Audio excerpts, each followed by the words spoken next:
Hi, Jacob. Good to see you again. I just want to tell you I'm proud of you for the way you always prepared for your study. Thank you. Okay, so let's jump into the study. I'm going to start at paragraph 18. Can you read that for me, please? Sure. Jehovah wants us to worship him publicly in association with true Christians. That is why his word says, "Let us consider one another so as to incite to love and fine works, not forsaking our meeting together, as some have the custom of encouraging one another, and all the more so as you can see the day drawing near.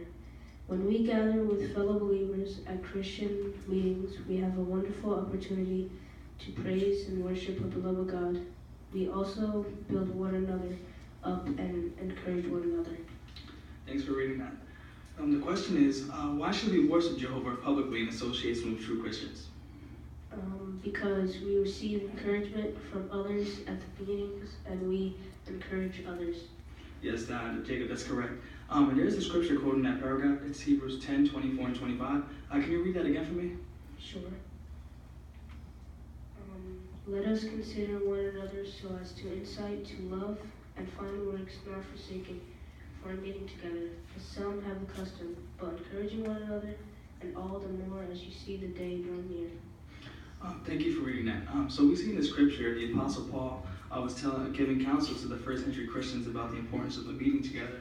And this same counsel applies now to Christians today. Do you have any questions? No.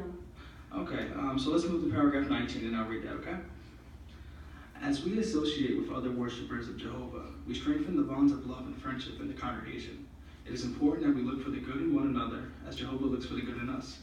Do not expect perfection from your fellow believers. Remember that all are at a different stage of spiritual growth and that every one of us makes mistakes. Seek to build close friendships with those who love Jehovah intensely, and you will find yourself growing spiritually. Yes, worshiping Jehovah with your spiritual brothers and sisters will help you to remain in God's love. How does Jehovah reward those who worship him faithfully and thus remain in his love? Okay, so the question is, how can we work to strengthen the bonds of love in the Christian congregation? The more time we associate with fellow worshipers, we strengthen the bonds of love in the congregation. Yes, very good, Jacob. Let's look up the read scripture in the paragraph, which is Colossians 3:13. And can you please read that for me? Yes. Continue putting up with one another and forgiving one another freely, even if anyone has a cause for complaint against one another. Just as Jehovah freely forgave you, you must all do the same. Okay, thank you for reading that. We see in that scripture, it helps us to appreciate that we should continue putting up with one another and not expecting our brothers and sisters to be perfect. And this will bring unity into the congregation. Does that make sense? Yeah. Okay. Well, Jacob, since we're talking about the meetings, I want to take this time to invite you to our meeting.